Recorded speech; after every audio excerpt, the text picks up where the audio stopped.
بالله من الشيطان الرجيم بسم الله الرحمن الرحيم قال الله تبارك وتعالى في الكلام المجيد والفرقان الحميد إن الله وملائكته يصلون على النبي يا أيها الذين آمنوا صلوا عليه وسلموا تسليما اللهم صل على سيدنا ومولانا محمد وعلى آل سيدنا ومولانا محمد وأصحاب سيدنا ومولانا محمد وأزواج سيدنا ومولانا محمد وبارك وسلم عليه. الحمدللہ ثم الحمدللہ کہ آج ہم دوست روحانیت کی مجلس نمبر 306 میں بیٹھنے کا شرف حاصل کر رہے ہیں. اس سے روحانیت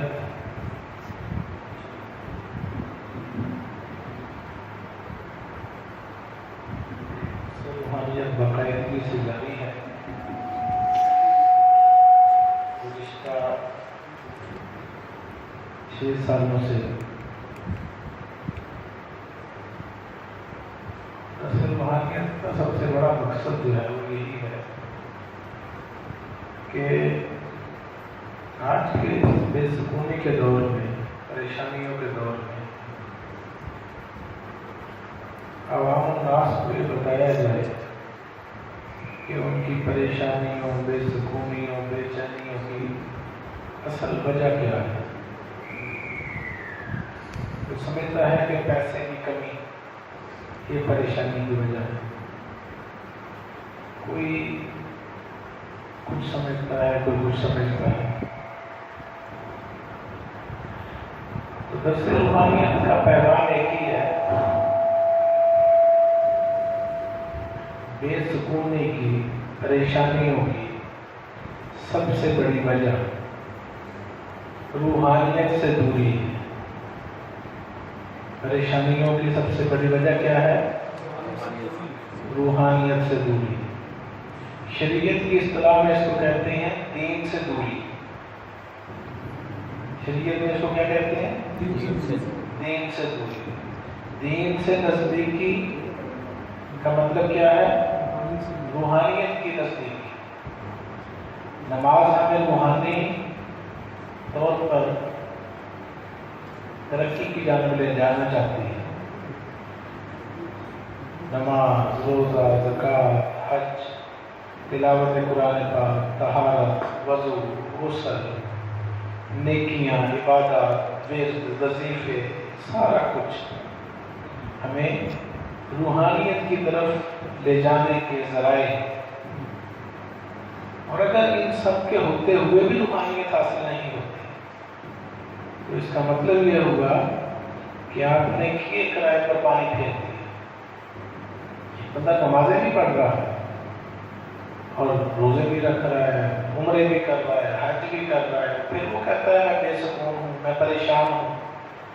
تو اس کو سمجھ جانا چاہیے کہ کہیں نہ کہیں فالٹ موجود ہے، ڈیفیکٹ ہے اس کی عبادت کے اندر، اس کے خلوص کے اندر، اس کے ایمان کے اندر. کیونکہ دین جو ہے وہ تو اسلام، سلامتی والا، امن والا، سکون والا، یہ تو دیتا ہی سکون ہے. تو پھر اگر کوئی دیندار یہ کہے کہ میں بے سکون ہوں تو اس کا مطلب ہے کہ اس نے دین پر عمل ہی نہیں کیا. تو روحانیت سے دوری انسان کو پریشان کر دیتی ہے. انسان پھر سمجھتا ہے کہ پتہ نہیں میرے پاس پیسہ نہیں ہے اسی لیے پریشانی ہے. ایسے لوگ ہم نے دیکھے ہیں، وہ کہتے ہیں جی کہ بس سکون نہیں ہے، پریشانی ہے، یہ ہو جائے، وہ ہو جائے، سارا کچھ ہی ہو جاتا ہے. کئی سال گزر جاتے ہیں. وہ کہتے تھے شادی نہیں ہو رہی، شادی ہو گئی. کہتے تھے بچے نہیں ہو رہے، اولاد ہو گئی، اللہ نے عطا فرما دی. پھر پریشان. وہ کہتے تھے اپنا مکان نہیں ہے، پھر وہ مرشد کے پاس آ کے دعا کرائی، مکان مل گیا. کہتے تھے کاروبار نہیں ہے، مالک نے دکانیں دے دی، ذرائع آمدن بن گئے. کہتے تھے گاڑی نہیں ہے، گاڑی مل گئی. یہ میں پیر بھائیوں کی باتیں کر رہا ہوں، مریدین کی. 100 سال کی تاریخ ہے سلسلہ ملنگیا کی. تو یہاں ہزاروں واقعات ایسے دیکھیں، سینکڑوں آئے، سینکڑوں گئے. سب کچھ جب نواز دیا پھر کہتے ہیں بے سکون ہے. وجہ کیا ہے؟ وجہ یہ ہے کہ حرص و ہوس وہ بڑھتی چلتی جاتی ہے۔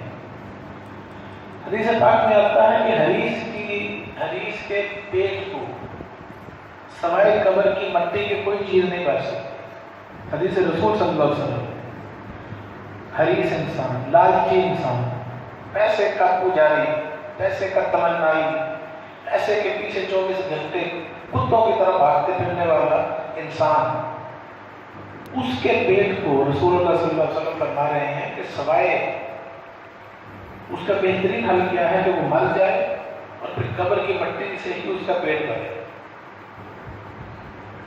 تو یہ ایک شیطانی خصلت ہے، شیطانی خصائل۔ اس کے روحانیت کے وہ لٹریچر چھپے ہوئے ہیں نا، اس کے اندر لکھے ہوئے ہیں روحانی خصائل، رحمانی خصائل، شیطانی خصائل، روحانی خصائل اور نفسانی خصائل۔ تو اس کے اندر حسد بھی ہے، بغض بھی، کینہ، غصہ، نفاق، چغلخوری، غیبت، غرور، تکبر، یہ سارا کچھ ہے۔ تو اس کے اندر یہ حرص اور لالچ بھی ہے تمام۔ جیسے کہ اولیاء کرام فرماتے ہیں کہ فقر و درویشی کا اصول یہ ہے کہ جب آپ کو اس منصب پر بٹھا دیا گیا تو آپ کسی قسم کی طمع نہ کریں۔ کیا نہ کریں؟ طمع نہ کریں، طلب نہ رکھیں۔ کوئی مرید آ رہا ہے، کوئی حاجت مند آ رہا ہے، کوئی سائل آ رہا ہے، اس کی جیب پر نظر نہ رکھی جائے۔ اگر رکھیں گے تو یہ اپنے رتبے سے ناانصافی ہو۔